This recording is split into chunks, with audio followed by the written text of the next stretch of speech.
Having recruited through the bull market through to 2008, right through to when Lehman Brothers went bust and all the subsequent disastrous years, we went into a big decline, then back into a bull market, and 2018, well, there's no crystal ball about it, to be honest. But one thing that has remained consistent during my experience in all of this is the demand for top talent. This has never changed, whether a company is doing well, poorly, or whether the market is doing well or poorly. The same thing has always been there, and that is the war for top talent. Companies always talk about our greatest asset being our people. Very, very rarely do I actually see that being engaged in a sophisticated recruitment strategy.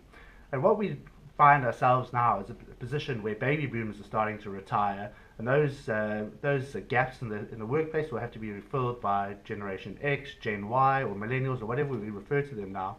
And employers are looking for the same thing. We also operate in a time of sophisticated job seekers.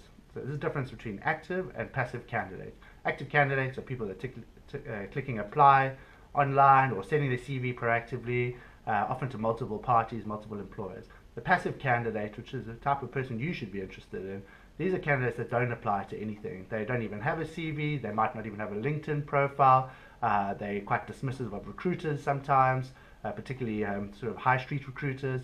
These are the job seekers that are hard to find and even harder to move. Getting them to even engage with you and come and have a conversation with you is extremely difficult. And it's not a case of throwing more money at this small pool of talent. It's actually about engaging with them long before they even think about making a move.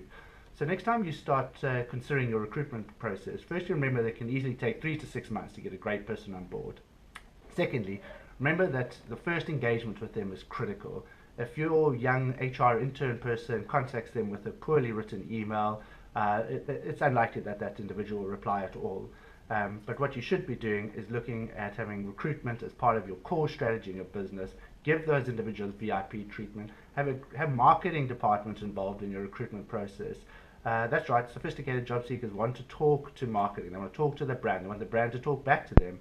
And time and again, and you would expect me to say this, but don't use too many agencies. It makes sense to cast a wide net. You might get more CVs. In principle, that makes sense.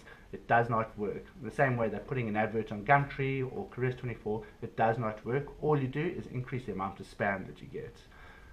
Sophisticated job seekers are also turned off by having too many approaches, too many calls. So if 3 or 4 agencies are calling the same individual, they're going to get 3 or 4 different versions of the same job, and will actually question whether the employer is serious about hiring for this role or not.